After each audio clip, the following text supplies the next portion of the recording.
అదేంటమ్మా చెప్పపెట్టకుండా వచ్చేసావు? చిన్న కొడుకు ఇంటి నుంచి బయట తరిమేసినాడు బాబు. ఎక్కడికి వెళ్ళాలో ఏమో తెలియదు. మీ ఇంట్లో ఒక 4 రోజులు ఉండొచ్చా? అరే ఇది మన ఇల్లే రా అమ్మా. వైష్ణవి, తమ్ముడు అమ్మని ఇంట్లో నుంచి గెంటేశాడంట. సో కొన్ని రోజులు ఉండిపోదామని వచ్చారు. తమ్ముడు తర్వాతే మన నెత్తిని వచ్చి కూర్చుంటుందా? అసలే మన ఇల్లు చిన్నది. ఆవిడేడొచ్చి ఉంటుందంటే నేను నా పిల్లలు ఎక్కడికి వెళ్ళాలి? నువ్వు చెప్తావా నేను చెప్పేదా? వైష్ణు నా మాట విన ఒక నిమిషము. ఇవంతా అయ్యే పని కాదు, నేనే చెప్తా. చూడండి మమ్మీ, నువ్వా? అవునమ్మా, నేనే నీ తల్లి. అత్త వచ్చింది, బయటికి తరిమేసాము, వచ్చినావా తల్లి? అమ్మంటే అందరికి అమ్మే కదరా. నేను పెంచిన కూతురువా నువ్వు?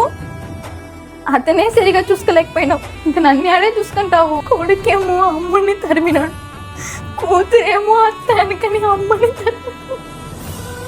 రోడ్డు మీద భిక్షం ఎత్తున నేను బతుకుతాను, కానీ నీ దగ్గర మాత్రం నేను బతుకు.